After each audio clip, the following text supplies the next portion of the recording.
Hello learners, welcome to our channel legal advice by R K Singal. आप लोगों का बहुत बहुत स्वागत है legal advice by R K Singal channel में और लॉ कंपटीशन क्लासेस ऐप में। अभी अभी रिजल्ट आया है दिसंबर 2023 यूजीसी नेट का। और जैसे कि हम लॉ के लिए यूजीसी नेट के लिए अपने लर्नर्स के लिए को प्रिपरेशन कराते हैं अपने चैनल के ऊपर भी और लॉ कंपटीशन क्लासेस ऐप के ऊपर भी कोर्स चलते रहते हैं। क्योंकि यूजीसी नेट का जो एग्ज़ाम है वो एक हाफ ईयरली एग्जाम है, मतलब एक साल में दो बार होता है, एक बार जून में और एक बार दिसंबर में। तो सबके कोर्सेज चलते रहते हैं। जैसे फिलहाल जून 2024 की प्रिपरेशन के लिए कोर्सेज स्टार्ट हो चुका है। और पिछली बार हमने दिसंबर 2023 को टारगेट करते हुए जून 2023 को टारगेट करते हुए कोर्सेज लॉन्च किए थे लॉ कॉम्पिटिशन क्लासेस के ऊपर। तो हमारे लर्नर्स, क्योंकि हमें 25 ईयर्स हो चुके हैं टीचिंग कराते हुए, तो आज इस सीक्वेंस में हमारे साथ निहारिका कुमारी जी हैं, जिन्होंने यूजीसी नेट दिसंबर 2023 में नेशनल लेवल के एग्जाम को क्वालिफाई किया for assistant professorship exam. And she has secured 174 marks out of 300।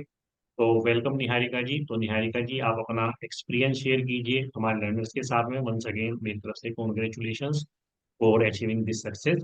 तो निहारिका जी, आप सबसे पहले अपने थोड़ा सा शॉर्ट इंट्रोडक्शन दीजिए। आपने एलएलबी एलएलएम कब किया, कहाँ की आप रहने वाली हैं, और आपकी मतलब एज कितनी है और कितने अटेम्प्ट्स आपने दिए, तो इसके बारे में थोड़ा सा हमारे मेंबर्स को बताएं।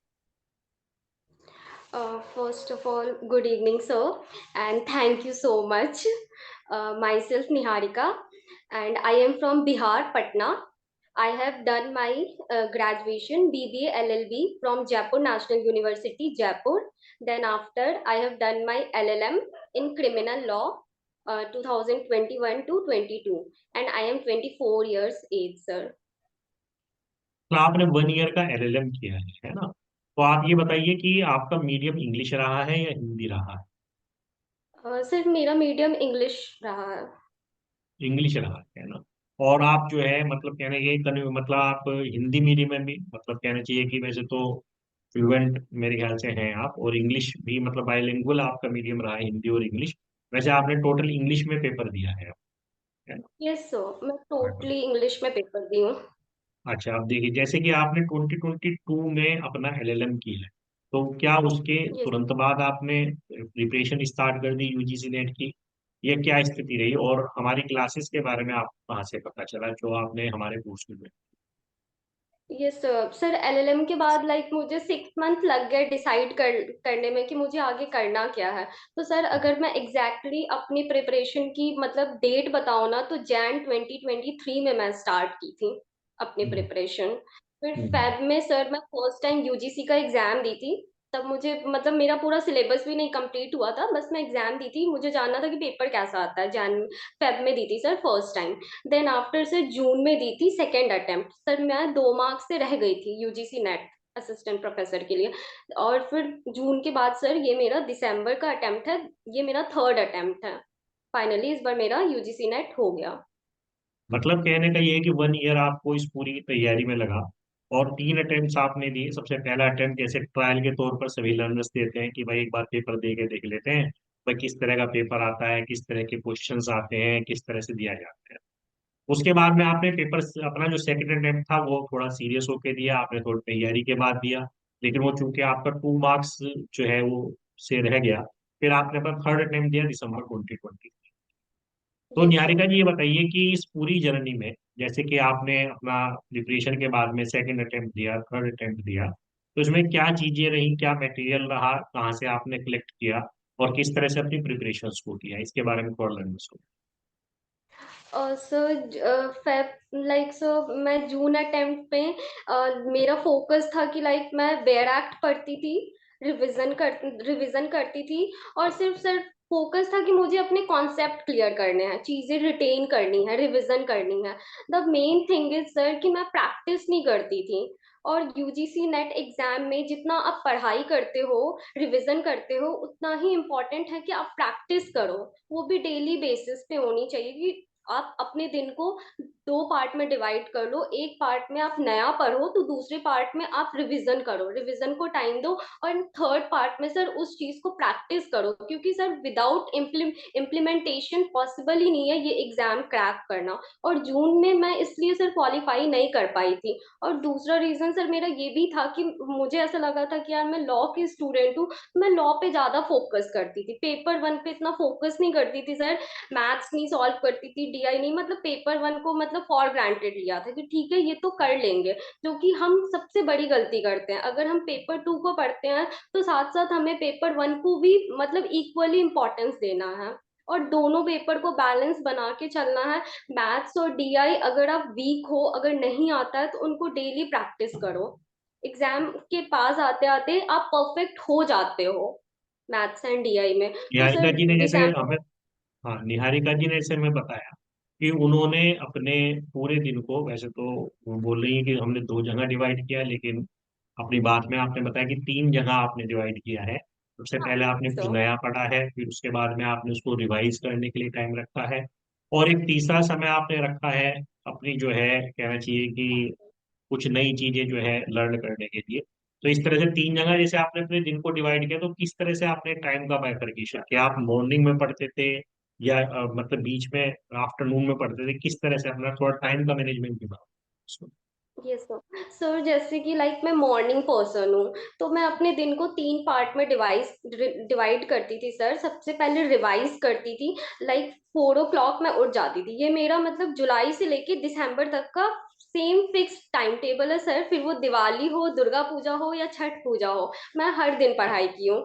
4 4 AM में मैं उठ जाती थी, और 4 से लेके 6 तक मैं सिर्फ लॉ को रिवाइज करती थी सर। कुछ भी नया नहीं पढ़ती थी, जो मैं पढ़ चुकी हूँ ना सर उसको मैं रिवाइज करती थी, ठीक है। उसके बाद 6 to 7 मैं मैथ्स प्रैक्टिस करती थी, जैसे कि मैं लॉ की स्टूडेंट हूँ, मुझे मैथ्स नहीं आती थी, तो मुझे मैथ्स मतलब थोड़ा टाइम लगा मुझे। मैं हर दिन मैथ्स भी प्रैक्टिस करती थी, एक दिन मैथ्स करती थी, एक दिन डीआई करती थी, ऑल्टरनेट डेज मेरा दोनों चलता था, 6 to 7।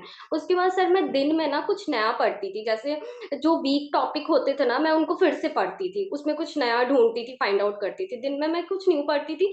देन जो मेरा शाम का टाइम होता था ना सर, उसमें मैं प्रैक्टिस करती थी, लाइक प्रीवियस ईयर पेपर भी सॉल्व करती थी सर। और आप जो मॉक देते थे ना, लाइक ऐप पे डेली सर आपका मॉक आता था, हर सब्जेक्ट हर दिन अलग अलग सब्जेक्ट का, मैं उस मॉक को डेली देती थी। और साथ में सर मैं सेट का भी पेपर सॉल्व करती थी, टाइम टाइम मैनेजमेंट लगा के पेपर सॉल्व करती थी। सेट का भी मतलब डेली तो नहीं करती थी, लेकिन सर ट्राई करती थी कि मैं वीक में एक सेट का पेपर निकालूं। लाइक जो नवंबर का मंथ रहा है ना सर, वो मैं पूरा का पूरा पेपर एमसीक्यू सॉल्व करने में लगाई हूँ, सेट का पेपर सॉल्व करने में लगाई हूँ। पीवाईक्यू कोर्स जो मैंने आपसे परचेज करी थी सर, उसके सारे प्रीवियस ईयर पेपर लगाने में लगाई हूँ, और साथ में रिवीजन करती थी। तो आपने जो बात कही है कि भाई प्रैक्टिस अपने आप में बड़ी मस्त है, जैसे आपने कहा कि जून अटेम्प्ट आपका सिर्फ इसलिए रह गया कि प्रैक्टिस आप नहीं कर, और अब यस उस चीज को आपने अपनी रिमूव किया दिसंबर के एग्जाम में। जैसे आपने बताया कि आपने पीवाई क्यूज के थ्रू प्रैक्टिस की, मॉक टेस्ट के थ्रू प्रैक्टिस की। तो ये जो पीवाई क्यूज आपने किए हैं, जैसे आपने कहा कि भाई आपने जो है इसका कोर्स जो है परचेज किया था, तो इसका जो आपने कोर्स लिया है उसके अंदर जो आपने पीवाई क्यूज किए हैं, क्या आपको वो सारे पीवाई क्यूज वहां पर अटेम्प्ट हुए हुए मिले? मतलब कि कितने पेपर्स आपने वहां से जो है कलेक्ट किए? और दूसरी बात कि ये जो आपने पीवाई क्यूज किए हैं कितने हेल्पफुल रहे हैं आपकी तैयारी में, इसके बारे में। सर जैसा कि पीवाईक्यू कोर्स मेरे लिए मतलब इम्पोर्टेंट रहा है सर, क्योंकि मतलब जब हम प्रैक्टिस करते हैं ना, एक तो सर दो क्वेश्चन तो सीधा सीधा पीवाईक्यू से ही उठ के आया था, जो प्रीवियस ईयर्स के पेपर्स होते हैं उससे दो क्वेश्चंस इस बार भी, एक तो टॉट्स के क्रोनोलॉजिकल ऑर्डर आए थे सर, और एक और क्वेश्चन आए थे, मुझे याद नहीं आ रहा है, दो क्वेश्चन सीधा सीधा उठ के आए थे प्रीवियस ईयर से सर। और दूसरी बात, जब आप पीवाईक्यू सॉल्व करते हो ना, तो सिर्फ ये मोटिव नहीं होता है कि हमें उस क्वेश्चंस का वो आंसर सर्च करना है सर। हम एक तो सर अब चारों ऑप्शंस के साथ जाते थे और चारों को डिटेल में एक्सप्लेन करते थे, तो उससे सर हमारे पास चार टॉपिक रेडी हो जाते थे। तो अगर नेक्स्ट टाइम अगर कुछ दूसरे ऑप्शन से क्वेश्चन उठ के आता भी है तो हम मतलब अटकते नहीं है सर, हम एलिमिनेशन मेथड और अपना माइंड अप्लाई करके इजीली सॉल्व कर पाते हैं। तो सर मुझे लगता है कि पीवाई क्यू तो बहुत इंपॉर्टेंट है, लगाना ही चाहिए। और सिर्फ हमारा मोटिव ये नहीं है कि क्वेश्चंस पढ़ो, आंसर फाइंड आउट करो एंड आगे बढ़ जाओ, उनके चारों ऑप्शंस के साथ जाओ, चारों ऑप्शंस को एनालाइज करो, देन आगे बढ़ो। तो जैसे सर मैंने निहारिका जी ने ऐसे हमें, कर। जी जी, जैसे निहारिका जी ने हमें बताया कि भाई पीवाईक्यूज करने इंपॉर्टेंट है, लेकिन पीवाईक्यूज का मतलब ये नहीं है कि आपने एक आंसर फाइंड आउट किया जैसे अधिकतर लर्नर्स करते हैं, कि आप एक बुक लाए मार्केट से, बुक में आपने देखा कि इसकी आंसर की क्या है, आंसर की में आपने देखा कि B option is the right, तो आपने बी ऑप्शन देख लिया और आगे चल दी। तो इससे पूरी प्रैक्टिस नहीं हो पाती है। पूरी प्रैक्टिस के लिए निहारिका जी ने कहा कि चारों ऑप्शन को आप एनालाइज करो, और चारों ऑप्शंस को देख के आप ये देखो कि वाही they are not fit answer for that question.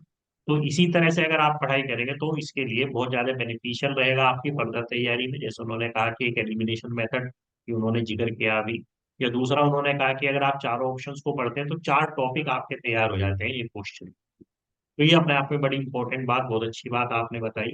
दूसरी चीज निहारिका जी जैसे कह रही हैं कि भाई दो क्वेश्चन डायरेक्ट डायरेक्ट जो है पीवाईक्यूज से आए थे, और निहारिका जी ने खुद कहा कि जून अटेम्प्ट का केवल 2 मार्क्स से रह गया था। तो कहने का मतलब ये है कि जो लैक ऑफ मार्क्स है, 2 या 3 मार्क्स है, वो डायरेक्टली पीवाईक्यूज को सॉल्व करने से इसलिए भी पूरा हो जाता है कि 4 नंबर तो आपको मिल ही गए हैं रखे, और बाकी जो आपके नंबर है, जो आपकी गैप रह रहा है 2 4 नंबर का, वो उससे दूर हो गया। और बाकी जो आपने क्वेश्चंस के ऑप्शंस को समझ लिया, हर एक क्वेश्चन को सॉल्व किया है, अगर मान लिया आपने 10 पेपर सॉल्व कर लिए, तो 10 पेपर्स का मतलब क्या हुआ, 10 पेपर्स मीन्स 400 क्वेश्चन, क्योंकि एक पेपर में यस। 100 क्वेश्चन।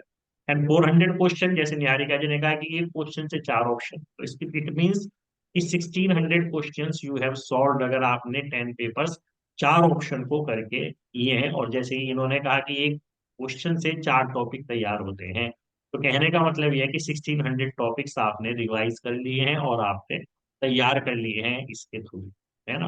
तो ये बहुत अच्छी बात उन्होंने बताया कि ना सिर्फ आप थ्योरी की तरफ जाएं, बल्कि आपको करना क्या है कि आप प्रैक्टिस भी करें ईच एंड एवरी क्वेश्चन की विद ऑप्शंस, और ये बड़ा बेनिफिशियल रहेगा आपकी तैयारी के लिए। तो निहारिका जी एक बात और बताइए, जैसे आपने कहा कि आपका टोटल इंग्लिश मीडियम रहा है, तो अगर इन पीवाईक्यूज को सॉल्व किया जाए तो इनको इंग्लिश मीडियम से सॉल्व करना चाहिए या हिंदी मीडियम से करना चाहिए, ये इसका कोई फर्क नहीं पड़ता है किसी लर्नर के ऊपर, तैयारी करने वाले के ऊपर, इसके बारे में आपसे क्या views सर मैं मतलब मैं इंग्लिश मीडियम से थी सर, तो मैं तो इंग्लिश में ही मतलब प्रेफर करती थी। हैं? मतलब मैं इंग्लिश में ही सॉल्व करती थी। बाकी जिनका मीडियम हिंदी है वो कर सकते हैं, कोई प्रॉब्लम नहीं है सर। लेकिन वो सर मतलब अगर कोई मिस्टेक होता है तो वो इंग्लिश को ज्यादा वैल्यू देते हैं। तो हिंदी मीडियम वाले थोड़ा थोड़ा दोनों में बैलेंस बना के चले ना तो ज्यादा बेटर है। इंग्लिश मीडियम वाले को तो कोई प्रॉब्लम नहीं है कि ठीक है, मैं हिंदी मीडियम के लिए वालों को बोलना चाहूंगी कि बैलेंस बना के चलो, इंग्लिश और हिंदी दोनों को। दोनों, ठीक। तो निहारिका जी, लास्ट में जो है कुछ और बात आप हमारे लर्नर्स को कहना चाह रही हैं, बताना चाह रही हैं अपने एक्सपीरियंस के बारे में, अपनी तैयारी के बारे में, तो उसके बारे में बताएं। Yes sir. सर मैं स्पेशली उन लर्नर्स को बताना चाहती हूँ जो इस बार 2 या 4 नंबर से रह गए, क्योंकि सर मेरा पिछली बार 2 नंबर से नहीं हुआ था। तो लाइक मुझे लगा था कि मैं नहीं कर पाऊंगी, सेल्फ डाउट हुआ कि यार इतना मेहनत किया और फिर से ये एग्जाम क्लियर नहीं कर पाई। थोड़े टाइम सेल्फ डाउट रहा था सर, 1 वीक मैं पढ़ाई नहीं की थी, फिर मैं पढ़ाई अपनी स्टार्ट की। तो बस मैं उनसे वो कहूंगी कि होप मत छोड़ो, ठीक है इस बार 2 मार्क्स से रहा है, खुद को मोटिवेट करो एंड खुद को फिर से रीस्टार्ट करो। अपने गलतियों को अपने मिस्टेक को फाइंड आउट करो कि कहाँ पे आपसे मिस्टेक हुई है। स्पेशली आपने अपना क्वेश्चन पेपर डाउनलोड किया होगा, उसको 4 बार पढ़ो और खुद से एनालाइज करो। मैं ये नहीं बोलूंगी सर कि आप किसी टीचर्स को भेज के एनालाइज करवाओ या किसी दूसरे, आप सेल्फ एनालाइज करो कि आप कहाँ पे मिस्टेक कर रहे हो और फिर उस पे वर्क करना स्टार्ट करो। जैसे मुझे पता चला कि मैं PYQ नहीं सॉल्व की, इस वजह से मैं बहुत, और अंडर प्रेशर भी मैं बहुत क्वेश्चंस गलत कर दी थी जून वाले अटेम्प्ट में। तो मुझे ये चीज खुद का पता चला, तो सर मैं अपने उन चीजों पे वर्क करना स्टार्ट की। सर मैंने आपको फाइंड आउट किया, और इवन सर मुझे कहीं से भी PYQ मिलता था ना, मैं सॉल्व करती थी। मुझे सॉल्व करने से मतलब है, कहीं भी दिखे लॉ का PYQ सॉल्व करो। पेपर वन का भी PYQ हर दिन सॉल्व करो। मतलब पेपर वन का मैं एक पेपर से डेली देती थी, और साथ में मैथ्स को भी प्रैक्टिस करो, DI को भी प्रैक्टिस करो। एक भी यूनिट फॉर ग्रांटेड मत लो कि आप एक यूनिट छोड़ दिए तो कुछ नहीं होगा। आप एक यूनिट छोड़ रहे हो मतलब उस रेस से ही बाहर आ गए हो। तो एक भी यूनिट स्किप मत करो। पेपर वन पेपर टू दोनों को बैलेंस बना के चलो। और सर कंसिस्टेंसी बहुत इंपॉर्टेंट है। जैसा कि मैं बताई कि जुलाई से लेके दिसंबर तक मैं एक भी फेस्टिवल नहीं सेलिब्रेट की हूँ, मैं हर दिन पढ़ाई की हूँ। मेरा जो सुबह मॉर्निंग का था 4-5 घंटा, वो तो मैं पढ़ती ही पढ़ती थी। और सर मैं मॉक भी लगाती, कुछ नया पढ़ूं या ना पढ़ूं सर, लेकिन मैं रिवीजन और मॉक प्रैक्टिस तो जरूर करती थी। और सर, और जिन लर्नर्स को टाइम मैनेजमेंट का प्रॉब्लम होता है, लाइक सर जून में मुझे भी हुआ था कि मैं पेपर वन टू सॉल्व करते रह गई थी, और वन के लिए मुझे थोड़ा कम टाइम मिला था, तो मैं DI पे ज्यादा अब माइंड अप्लाई नहीं कर पाई थी। तो उसके लिए आप सेट का पेपर सॉल्व करो, अपने सामने टाइमर लगा के पेपर को सॉल्व करो। और कोशिश करो कि वहां पे अगर आपको 2 घंटा टाइम मिल रहा है, तो यहाँ पे आप विदाउट फियर विदाउट प्रेशर यहाँ पे पेपर देते हो। तो ट्राई करो कि 1 घंटा 1.5 आवर में उन चीजों को कंप्लीट कर लो। तो मैं ऐसे सर सेट का पेपर इसलिए देती थी, ताकि मैं पेपर टाइम पे कवर कर लूँ। तो निहारिका जी, अब ये बताइए कि जैसे आपने फिलहाल असिस्टेंट प्रोफेसर के लिए क्वालिफाई किया है, तो अब आगे आपका अपना गोल क्या है लाइफ? सर मुझे आगे अच्छे से PhD करना है। लाइक सर मैं अभी CUET एंट्रेंस एग्जाम भी दी थी। I score 236 marks. अभी BBAU का मेरे पास इंटरव्यू का मेल आया है सर, तो अभी मैं BBAU लखनऊ जाऊंगी इंटरव्यू देने के लिए। देन BHU का भी मे बी आ जाए सर, तो BHU का इंटरव्यू दूंगी। तो हमारी तरफ से बहुत बहुत कॉन्ग्रेचुलेशंस, और हम आशा करते हैं कि आपके इस ब्राइट करियर के लिए, ब्राइट फ्यूचर के लिए, तो आप के लिए बहुत बहुत thank you for giving this time for us. और साथ में जो है मेरी तरफ से again congratulations for achieving this success. Thank thank you you. So much sir. Thank you.